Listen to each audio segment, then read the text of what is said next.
अरे देवा, अरे बाबा काय परीक्षा बघायला लागलायस आमची? अगं मम्मी, शीतल त्यांच्या साहेबांसमोर त्यांना लई काय काय बोलली, आणि एवढंच नाही तर त्यांच्यावर हात बी उचलला. काय शीतल, खरंय काही? अगं बाई, चिकडा तिकडा तू हायसच का? अगं मम्मी, आता तिला ओरडून तरी काय उपयोग आहे? वय ना टॅलेंट.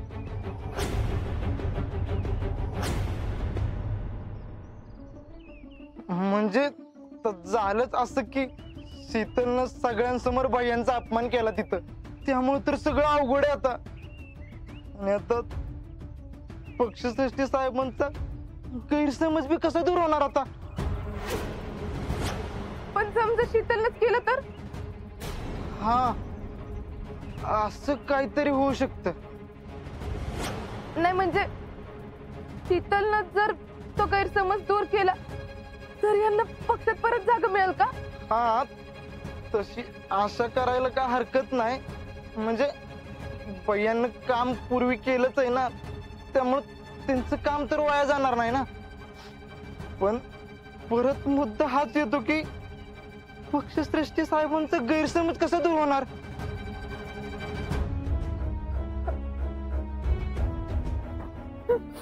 शीतल, शीतल तू म्हणलीस ना तुमच्यातले सगळं मिटलं आता. तूच म्हणलीस ना तुझ्या मनात त्यांच्याबद्दल काही राग नाही, आणि ते किती चांगले ते पण तू बघितलंसच ना ग. कुणाचं काही मुद्दाम वाईट करावं असं त्यांच्या चुकून सुद्धा मनात येत नाही. तुझ्या एक गैरसमजामुळं आज त्यांना एवढं भोगायला लागते.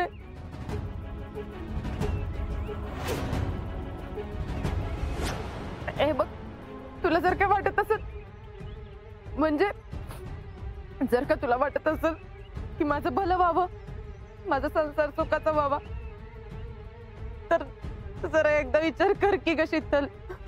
अगं बोल की आता तरी, काय तरी बोल की जरा. हो, बघितलं ना, एवढा माझ्या लेकीने पदर पसरला हिच्या पुढं, तरी मी ही नुसती आऊच करत बसली. पप्पा, मी काय चुकीचं बोलले का हो? तुम्हाला पण जर वाटत असेल की तिनं असं नाही केलं पाहिजे तर मग राहू देत, पडू दे त्यांना असंच कितपत. होऊ दे आमच्या संसाराचं वाटतं.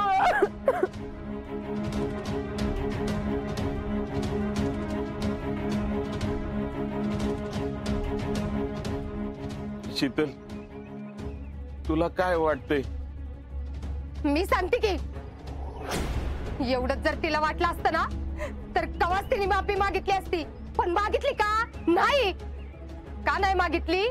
तिला दुसऱ्या कुणाची काही पडलेलीच नाही ना. तिला निसतं ती आणि तिचा नवरा ते असतात तिकडं, आणि ही बसली तर माझ्या लेकीच्या आयुष्यात इश कालवत. पुष्पे, तू जरा गप्प बसतीस का? शीतल, अगं तूच एकदा विचार कर. अगं तुझ्या माफी मागण्यामुळे जर हर्षवर्धन आणि जेडीचा संसार सुरळीत होणार असेल तर मी विचार करून बघ. मामा, मामा तुम्ही काय करताय? अगं तसं नाही, पण जेडीकडे बघितलं की मला मी तयार आहे माफी मागाय.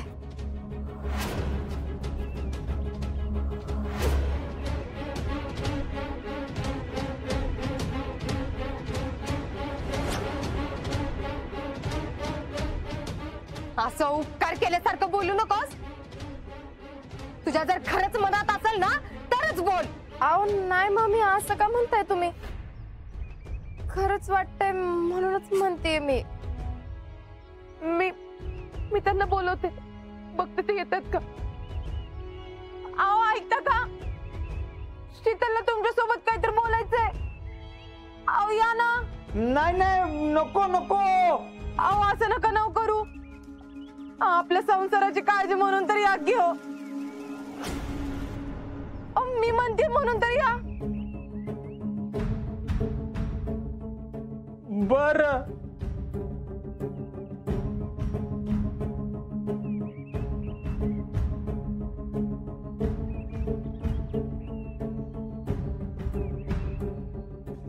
बाय बाय बाय बाय, बघ बघ जरा तुझ्या डोळ्यांनी बघ, काय अवस्था करून ठेवलीस पर त्यांची. आओ तुम्ही ऐका, असं खचून जाऊ नका. हे बघा, शीतलला तिची चूक मान्य आहे. ती पाटील साहेबांसमोर माफी मागायला बी तयार आहे.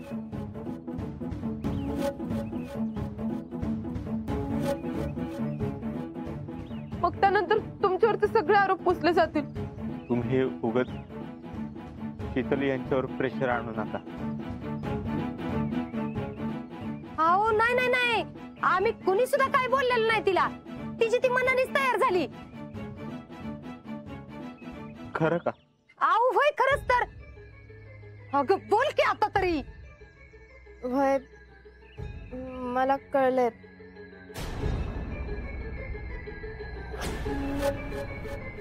मी तयार आहे माफी मागाय.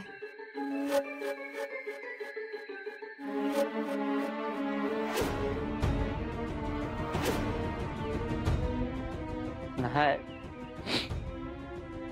तुम्ही म्हणताय ते खरे,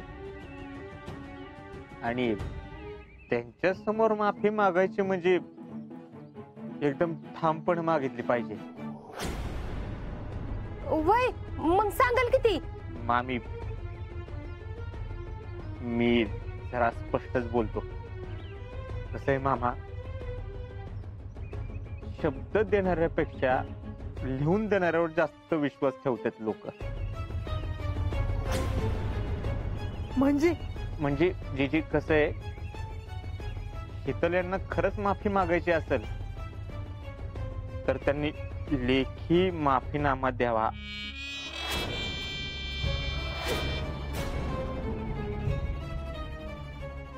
असं आम्हाला वाटतं. म्हणजे बघा तुम्हाला काय. वय दिल की, ती सगळं लिहून देईल. हाय का नाही ग शीतल? पुष्पे, तू जरा थांब. असं थांब थांब म्हणूनच एवढं सगळं घडलंय बघा. ते काय नाही, शितले जा आणि तू माफी मागशील असं पटदिशी पत्रात लिहून आण. शीतल, ऐका ना, तुम्ही खरंच माफी मागणार असाल तर त्याच्यामध्ये असं लिहा की आम्ही हर्षवर्धनवरती नको नको असले आरोप केले, ते सगळे खोटे होते.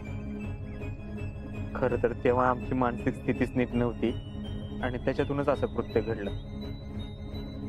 नुकताच माझा भाऊ विक्रमराव शहीद झाल्यामुळं आणि माझा नवरा पण आर्मीमध्ये असल्यामुळे त्याच टेन्शनमध्ये आणि त्याच विचारात आम्ही हर्षवर्धनवरती हात उचलला. असं लिहा त्याच्यात. जाग आणि भैया जसं बोलल्यात का नाही तसंच पत्र लिहून आण.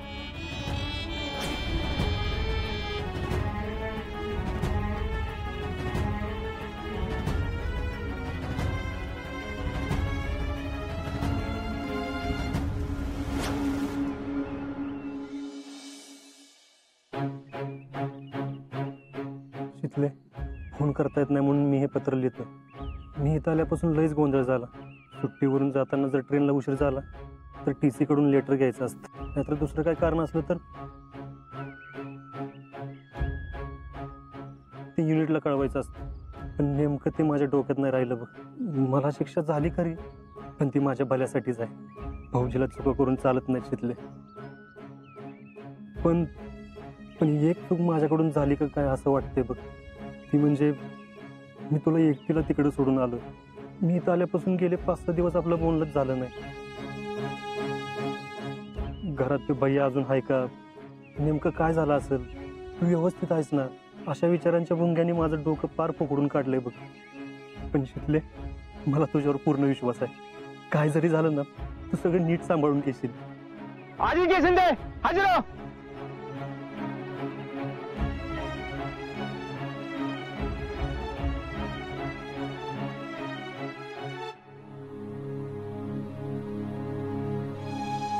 अजिंक्य, गेले काही दिवस तुमच्याशी काहीच बोलणं झालं नाही. मला लईच कसं तरी होतंय. त्यात घरी एकच गोंधळ चालू आहे. मला कळत नाही की आपण भैयांवर विश्वास ठेवून लई मोठी चूक तर केली नाही ना. आपल्याला वाटलं होतं की जयश्री त्यांच्या घरी जातील, पण ते दोघं इथंच आहेत.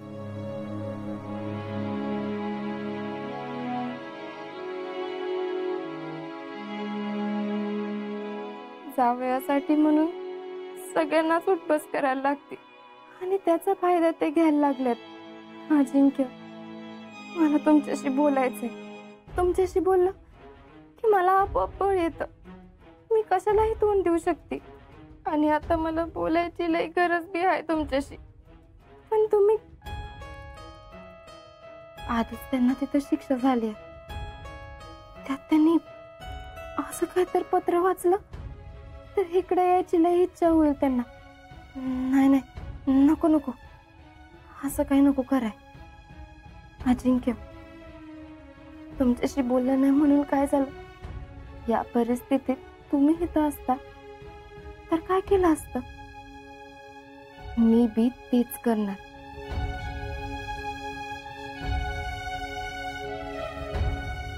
माननीय पाटील साहेब,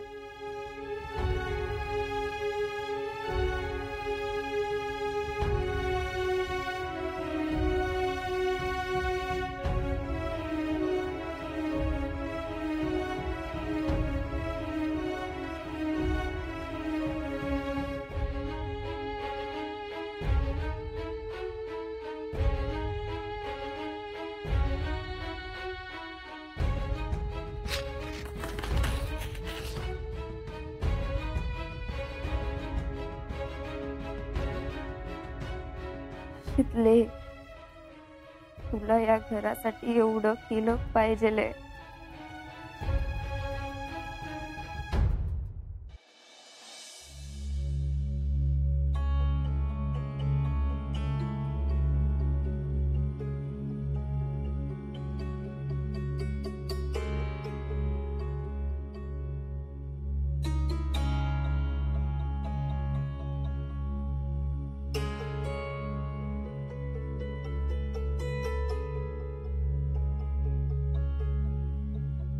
हे घ्या.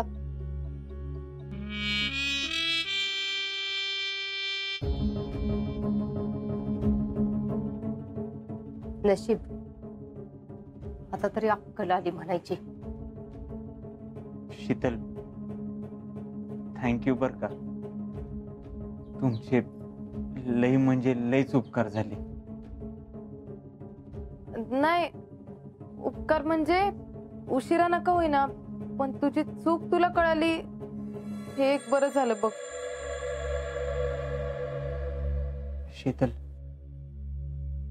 ह्याच्यामध्ये नेमकं काय लिहिलंय हे जर एकदा वाचून दाखवलं असतं तर.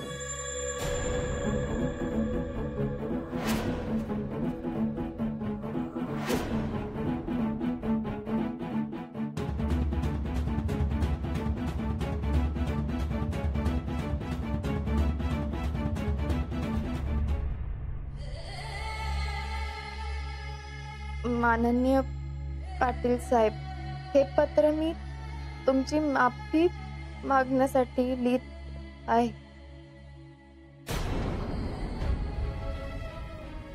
साहेब, माग तुम्ही हर्षवर्धन देशमुख यांच्या घरी भेटायला आला होता तेव्हा मी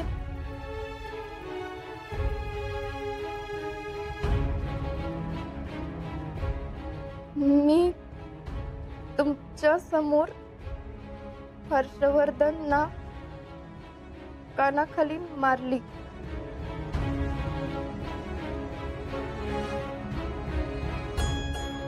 त्यांच्यावर नको नको तसले आरोप केले.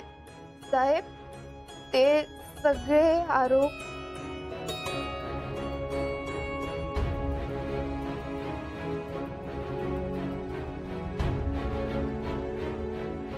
खोटे होते.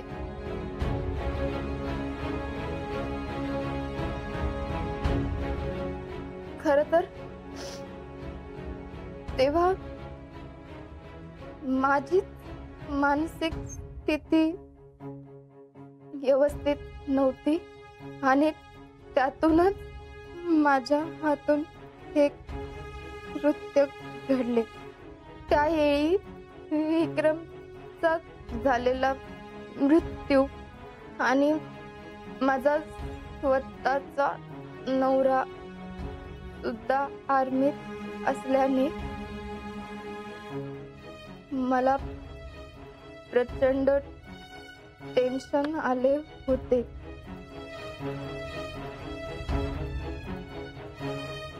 आणि त्या विचारात मी असो यामुळे मी जे केले ते बरोबर ठरत नाही.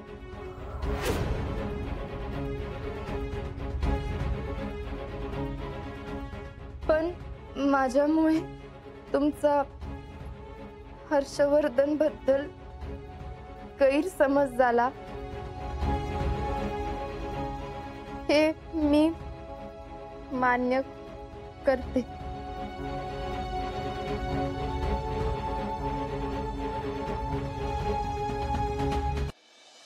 तर मला प्लीज माफ करा. तसेच या पत्रामुळे तुमच्या मनातील हर्षवर्धन बद्दल असणारा राग दूर होईल अशी मी अपेक्षा करते.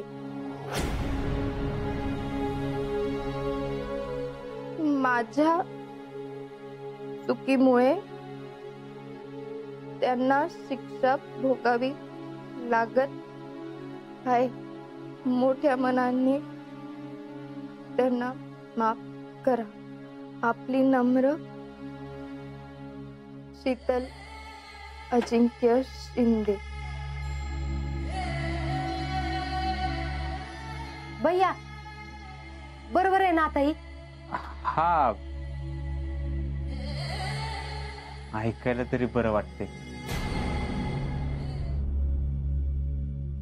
शीतल, खरंच लय म्हणजे लय आभारी मी तुमचा. अहो पण मला काय वाटतं, शीतल नाही तर घरात माफी मागून काय उपयोग आहे? तिनं सगळ्या गावासमोर साहेबांची माफी मागितली पाहिजे ना.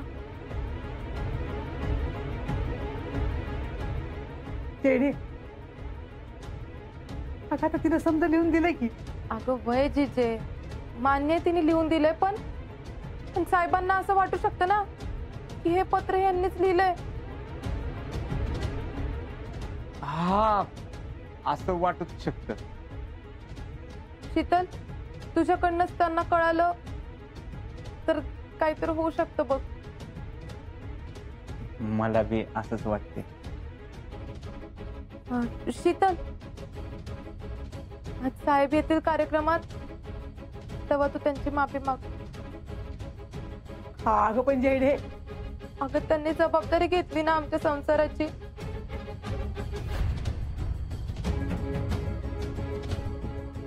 मग एवढं तर ती आमच्यासाठी करूच शकते ना, नाही का शीतल? का नाही करणार? येईल किती. चला मग आपण आवरून घेऊ. वय चला, तुम्ही पण आवरून घ्या. होय. शीतल, जा ग, तू बी घे जा आवरून.